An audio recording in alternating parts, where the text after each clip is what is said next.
I never planned to tell this story. If it were up to me, the night my life broke in half would have stayed buried under hospital lights and silence.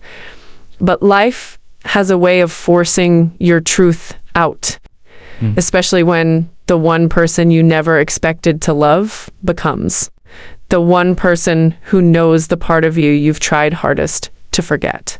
My name is Ava, and 5 years ago, a car hit me on a cold Chicago night and left me paralyzed from the waist down. They said it was a hit and run. They said the driver vanished. They said I was lucky to be alive. Lucky. Funny word, because nothing felt lucky after that. I moved to New York. New city, new noise, new reason to hide. My apartment became my world. My wheelchair became my shadow. And hope. Well, I left that back in Chicago. But one stupid morning, the elevator in my building broke. I was stuck between floors, angry, sweating, and trying not to cry. Then I heard footsteps outside, slow and warm. A man's voice said, "Hey, you okay in there?" I told him I was fine. I wasn't. And he knew it. He stayed anyway. He said his name was Liam.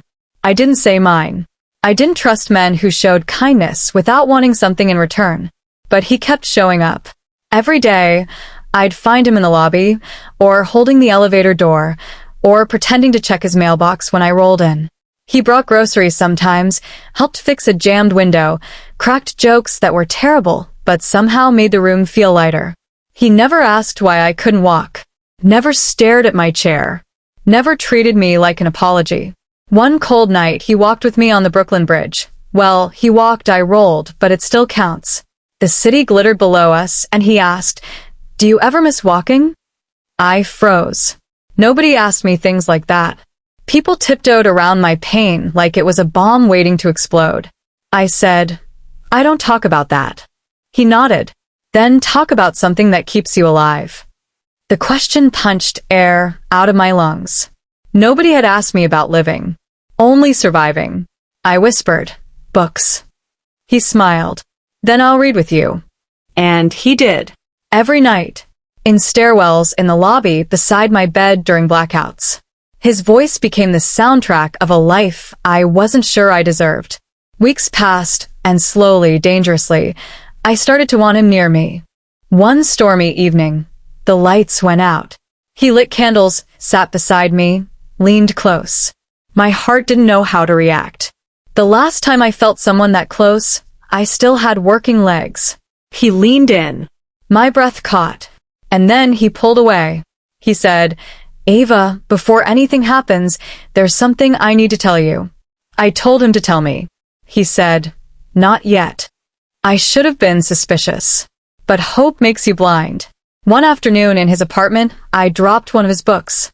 A folder slipped off his shelf, my name printed on the front. My accident report. My knees would have given out if they still worked. I grabbed the folder and asked, "Why do you have this?" He closed his eyes like he'd been waiting for this moment to kill him. He said, "Because the man who hit you was my brother." Everything in me shattered. The room spun. His voice became echoes. I told him to get away from me. He begged me to listen. I told him I never wanted to see him again. He tried to explain. I screamed. He didn't fight me. He just cried silently and left the folder on the table. For days, I stayed in my apartment. The world felt cruel again, colder than after the accident. How could he get so close? How could he touch my broken parts knowing his brother caused them? But then I remembered the way he cared, the way he stayed, the way he showed up without asking anything. And I needed answers. I visited his brother in prison, a man with empty eyes and shackled hands. He couldn't look at me. When he finally did, he said, "I'm sorry." He explained everything. His brother, Liam, had tried to turn him in, had searched for me in hospitals, had tried to help me anonymously, had been carrying guilt that didn't belong to him. I left the prison shaking, confused, angry at everyone, angry at myself for wanting Liam despite everything. I found him standing alone on the Brooklyn Bridge, the same place where he asked what kept me alive. He looked like he hadn't slept in days. He whispered, "I'm sorry. For everything." I told him he should be. And I meant it. But I also said, I'm tired of living in the past. And hating you won't fix me. He looked at me like the world had stopped spinning. I told him, I don't forgive you. Not yet. But I'm willing to start over. His breath broke. He knelt in front of my wheelchair like he was afraid I'd disappear if he blinked. We rebuilt slowly, brick by fragile brick. Some days I loved him. Some days I hated him. Most days I didn't know what I felt. But he stayed. Always stayed. 1 year later, on a rooftop overlooking New York, he knelt again beside my chair. No ring. No speech. Just shaking hands and wet eyes. He said, You saved me. Let me spend the rest of my life saving you too. I cupped his cheek and told him the truth. You didn't save me, Liam. You reminded me I was still alive. And I said yes. So here's my story.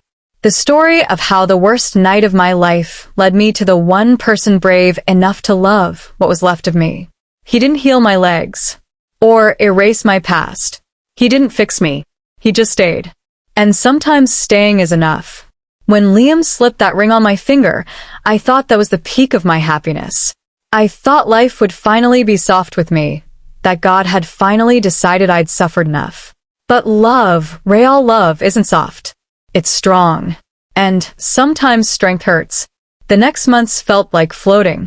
Wedding planning, cake tasting, venue tours. All those dreams I once buried deep because I thought no man would ever choose a crippled woman. But Liam?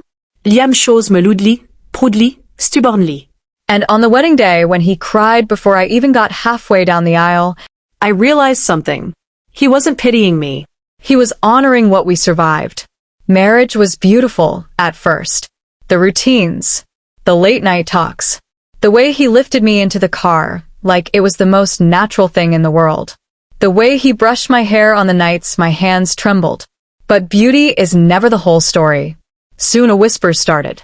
His mother, his coworkers, random strangers, people who thought Liam threw away his future, people who said he could have done better, people who assumed I trapped him with my weakness.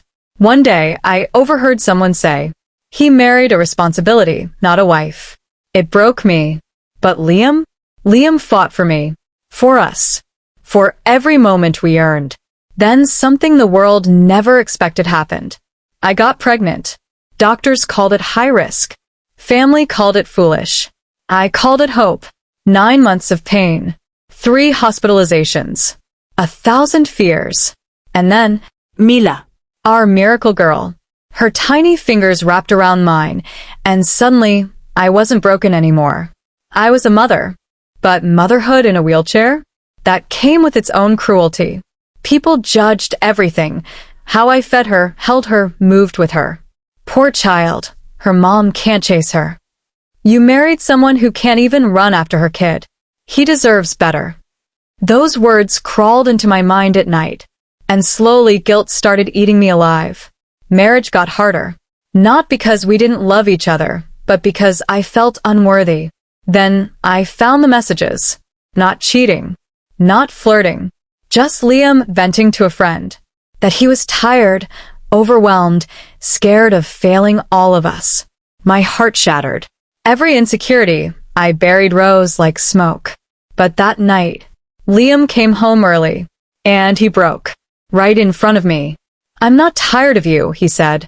I'm tired of fighting the world every day just so they stop hurting you. And for the first time, I realized Liam wasn't a superhero. He was human. A tired, hurting human who needed me just as much as I needed him. We rebuilt slowly. Together. As equals. And then after 2 miscarriages that nearly destroyed me, hope returned. Our son, Noah. Life didn't get perfect, but it became ours. Messy, loud, healing, beautiful. And today, as Liam pushes my wheelchair down the beach, Mila and Noah race each other along the shoreline. People still stare, still whisper, still judge. But I don't care anymore. Because Liam never walked away. Not when it hurt. Not when it was heavy. Not when life tried to crush us. And that's love. Not perfection. Not fairy tales. Just two people choosing each other again and again, even when the world doesn't understand. And I'd choose Liam. In every lifetime. In every version of this story. In every body, crippled or whole.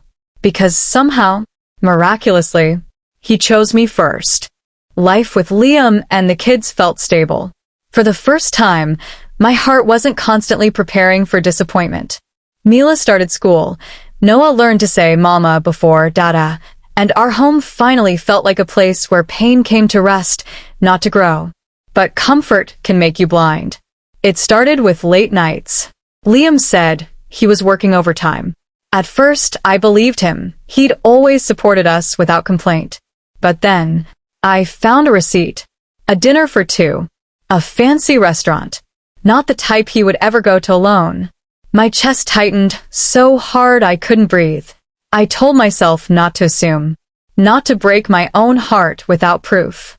But the signs kept coming. Shower gel I didn't buy. A faint smell of perfume on his shirts. And the worst, a smile. A new smile he wore, without realizing. Soft. Distracted. Like someone else was living in his mind. One night, after the kids slept, I asked him, Liam, is there someone else?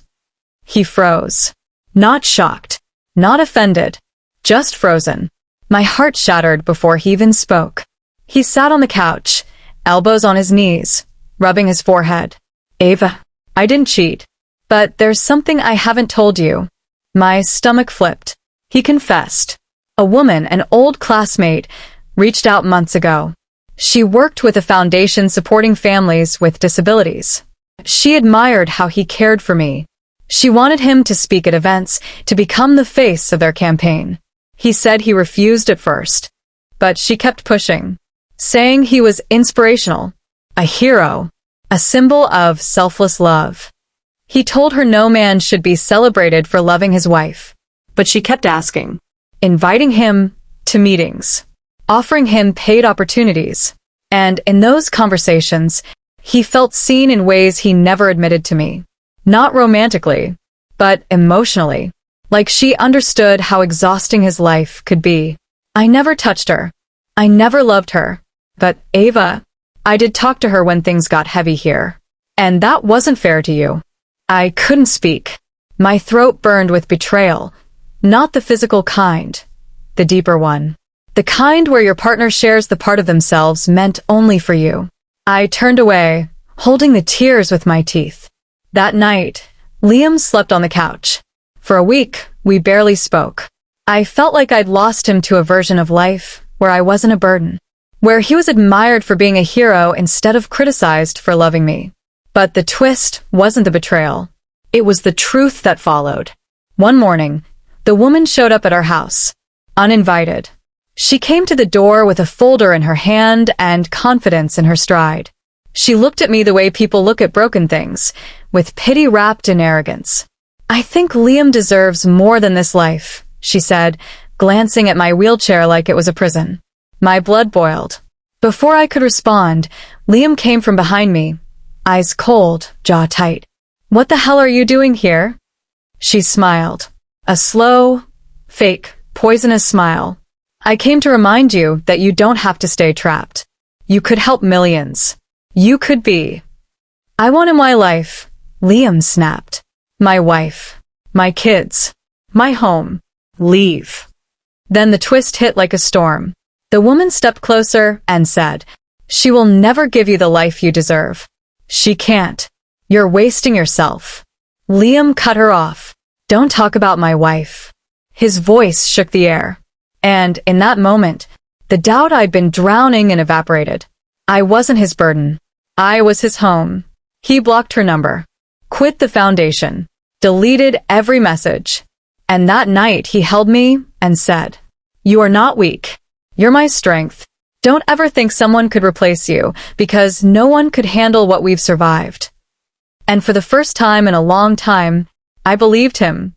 A year later, we were stronger, closer, more honest. But life wasn't done testing us. One night, Liam took Mila to her dance recital. I stayed home with Noah, who had a fever. Around 8:40 p.m., I heard sirens, loud, close, frantic. I didn't think much of it until my phone rang. Unknown number. My heart dropped. Ava, there's been an accident. The world spun so violently, I thought I'd pass out. A drunk driver, he didn't stop. I couldn't breathe. I called a neighbor to stay with Noah and begged another to drive me to the scene. When we arrived, the street was chaos. Lights flashing. People crying. A smashed car. Liam's jacket on the ground. I screamed his name until my voice cracked.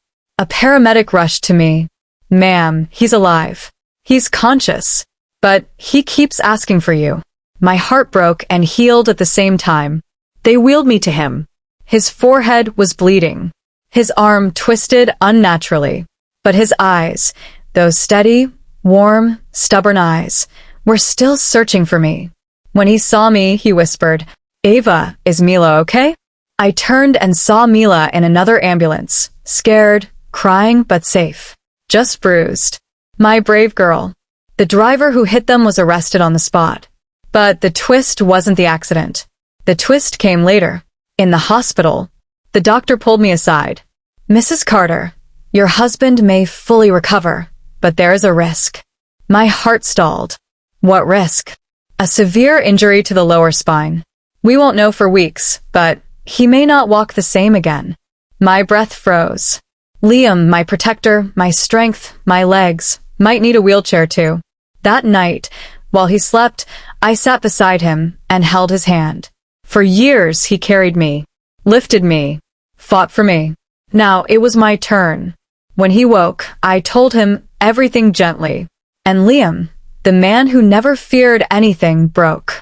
Ava, I don't know how to be weak. I put my forehead to his. You're not weak. You're human. And if life puts you in a wheelchair, then we'll ride through it together. We didn't know the outcome yet. But in that uncertainty, we rediscovered each other. He healed slowly, painfully. And though he eventually walked again, he walked differently, slower, careful, sometimes limping. But we adapted. We always did. And in a strange, beautiful way, the accident made us equals in a world that never saw us that way. Some nights, we sit outside watching the kids play, and he jokes. Looks like I joined your club. And I laugh. Not because it's funny, but because we survived another twist life tried to destroy us with. And together? We'll survive 1,000 more. If you like more videos like this, please like, subscribe, and share. See you on our next video.